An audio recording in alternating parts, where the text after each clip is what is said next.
السلام علیکم داملای عزیز. در قبر با کدام زبان سوال جواب میکنند؟ در قبر چگونه ای که جمعه پیشین رسول اکرم فرزند خودش ابراهیم گفت تو را میپرسند خدای تو کیست؟ بگو خدای من الله یگانه است، پیغمبر او پدر من است و دین او اسلام است. یعنی وقتی که ما و شما داخل قبر میشیم، ما و شما را در نزد منکر و نکیر سوال و جواب کردن این کار آسان نیست. انشاءالله من صفت منکر و نکیر را بر شما در جمعه های آینده بیان میکنیم که منکر و نکیر چگونه هستند.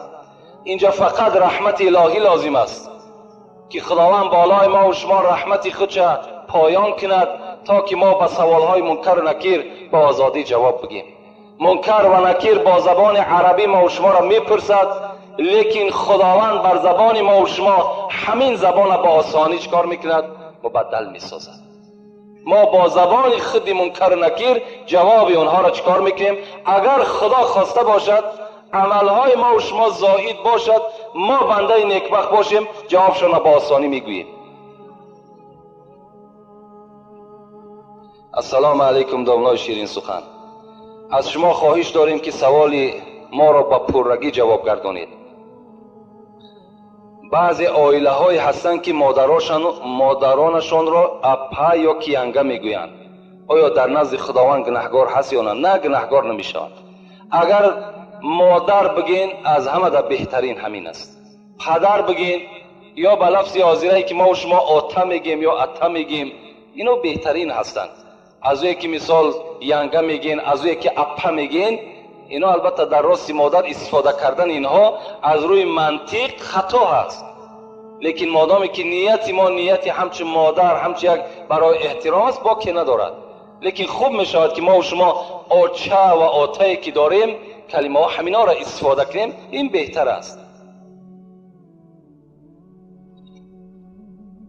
از کلمه هایی که مامشکه و از کلمه هایی که موی سفید حذر کنین. عیب است، عیب. این شما اگر از مدنیت حساب کنین یا که شرم کنین، حیف شمار جوان. خواب در دهن همتا جوانی که شرم کند که پدر خچه آتا بگد، یا شرم کند که مادر خچه آچه بگد، یا مامشکه یا که مثال موی سفید. این چی است؟ اینا نه مدنیت است نه پیشرفت است. همون آچه و آتایی که ما و شما داشتیم همچنان ما و شما با فرزندان میراث بگذاریم، این بهتر است.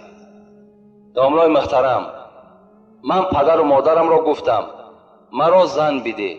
او برای من گفت رفته خودت کار کنه زن بگیر. آیا پدر حق دارد یا من؟ در بعضی از حدیث ها در گردن پدر و مادر 4 حق است. یکی نام خوب ماندن، یکی فرزند را خط نکردن، یکی پیش یک عالم برده تعلیم اسلام کردن و 4 فرزند خاندار کردن. اینا حق پدر هستند. لیکن امروز این جمعیت این شرایط خود همون جوان خود فکر کنند. پدر ما و شما در زمان ما و شما را زن دادن میتونست که همه شرایط آماده بود. امروز این پدر و مادر ما و شما باز منتظر ما و شما هستند. ما خود کار کنیم، خود پدر و مادر را نان بتیم و به زم این باز خود خاندار شیم، این بهتر است از اینکه پدر و مادر ما و شما دقت میتیم، پدر و مادر ما و شما مثال حقهای خودمان بالای او میپرتاییم، از این در خدمتشان کنیم، عائله دار شیم، دعاشون بگیریم، این برای ما و شما بهتر است.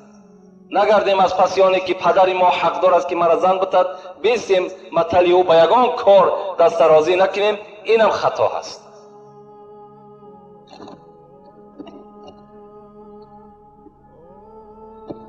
السلام علیکم داملای عزیز. من سوالا را مختصر جواب میگیم زیرا که به همه سوال ها نمیرسیم.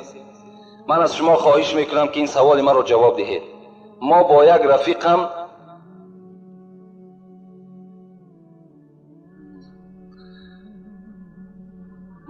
رفیقم نشسته بودیم. رفیقم ناخونهایش را بریده بخورد. من به او گفتم که برای چی ناخونهایت را میخوری؟ او گفت که من رزقم را زیر پا نمیگذارم. این سوال مرا جواب دهید.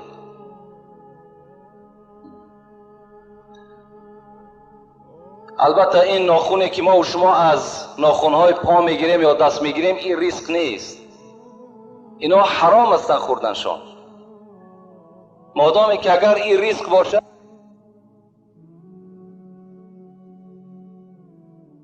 میشود یا نه.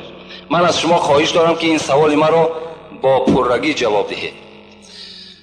یک برادر بود است، ممکن که کرتش یا ممکن که میکش بی نماز است و لباس بالاگیش با نماز است. آیا نماز همان شخص جایز می شود؟ نه، جایز نمی شود. خدا در قرآن ما و شما را چی می گوید؟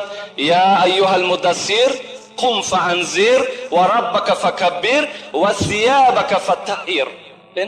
و ثیابک فطهر. خدا می گوید وقتی که تو بالای جای نماز می برای ذکری بر من میکنی، لباس ها تا پاکیزه کن، لباس ها تازه باشند، بعد تو ذکر خدا را بکن. اگر در لباس شما در کدامش نباشد، خواه روگیش باشد، خواه تاگیش باشد، بی نماز باشد، نماز شما جایز نمیشود. و فی ثیاب البزلتی، حتی عباره مختصر بین میگوید اگر لباس چیرکین باشد، بوی میکردگی باشد، اون نماز میخواندگی ثواب ندارد. از چیرکش، از بوی لباس هم پرهیز کنید. اگر نجاست آلو باشد یا بی نماز باشد، به طریق اولا نماز ما و شما درست نمیشود. السلام علیکم داملای شیرین سخن. علم شما را خدا باز دوچند گرداند. اول من به بیماری قند مبتلا هستم، در حق من یک دعای شفا کنید. دویم، بعداً آیا تلبنده را دشنام کردن، از خانه پیش کردن گناه نیست؟ این کار را کسی کرد که دستی رسا و با دولت است. برادرایی که به کسل قند مبتلا هستند، علالخصوص در این جمعیت ما، در این محله ما هم و این کسل قند چندین نفرها مبتلا هستند. علالخصوص این سوال دهنده هم طلب شفا کردن، خدا همگیشان شفای کامل و شفای عاجل نصیب و روزی بسازد. و این سوالی که کردن، آیا تلبنده را از نزد خانه دشنام داده و از خانه پیش کردن و زمیانی که دستی رسا دارد آیا جایز است یا نه؟ آیا گناه نیست؟ البته گناه است. خدا در سوره والضحی و ما و شما تذکر می دهد و اما السائل فلا تنهر. شما وقتی که تلبنده خانه شما وارد شد، شما بالای تلبنده گپی سخت نگین، یعنی در تلبنده را دشنام نتین، تلبنده را از نزد دروازه پیش نکن، بلکه چیکار کن؟ اگر دستت رسا باشد چیزی بر او عطا کن. اگر لباس زیادتی داشته باشی بر او عطا کن تا که لباس بدنش نو کنه. شرط نیست که تو به همین 10 درم و 20 درم جان تعظمو که از بزم دولتی داشتگید تو خلاص کنی. اگر میتونی جوانمردی کن، خدا دولت بر تو داده است، بهر این داده است که دست یک تلبنده را بگیری، دست یک همسایه را بگیری، دست یک طالب علم بگیری، برای یک برادر یک کتاب بخری. برای همین دولت داده است. دولت برای چی دیگر هست؟ رسول اکرم چی میگوید؟ در حدیث مبارک میگوید هر وقتایی که اگر متنهای عربیش نمیگم، ابو هریره روایت میکند وقتی که انسان سحر از خواب بیدار میشود، 2 ملائکه بالای خانه همان شخص میفراید. یقول احدهما، یک تای همین ملائکه چی میگوید؟ اللهم اعطی منفقا خلفا. خدایا اگر همین بنده تو خیراندیش باشد، همین بنده تو دست درازی کند، همین بنده تو سخی باشد، خدایا اگر 1 سوم همین بنده صرف کند در عوضش 700 سومش عطا کن. و یقول الاخر، لیکن ملائکه دویمش چی میگفت است؟ اللهم اعطی ممسکا تلفا. پروردگارا اگر همین بنده ای که دولت دارد، همین بنده ای که سہولت دارد، اگر همین بخیل باشد، دست درازی نکند، طلبنده را از نزد در براند، دست درازی به سوی همسایه نکند، خدایا این ممسک است، این بخیل است، مالی را تلف بده. این دعای ملائکه هست در حق آدمی که بخیل است. از این خاطر هیچگاه ما و شما بخیلی را پیشه نکنیم. زر و نعمت اکنون بده کان توست. سعدی میگه در بستانش زر و نعمت اکنون بده کان توست، که فردا بیرون ز فرمان توست، که فردا از دست تو میرودی. تو امروز بالای این مال تو سرداری داری، همین روز بته. با دنیا توانی عقبا خری، بخر جان عزیز ورنه حسرت خوری. بر همین دنیا تو میتونی، بر همین مال و اولاد چیز چارت میتونی که آخرت بخری. تو بخر که فردا پشت دست میگزی، دیگر فایدت نمیکنه. برای همین البته این دولتداری هم غنیمت است. این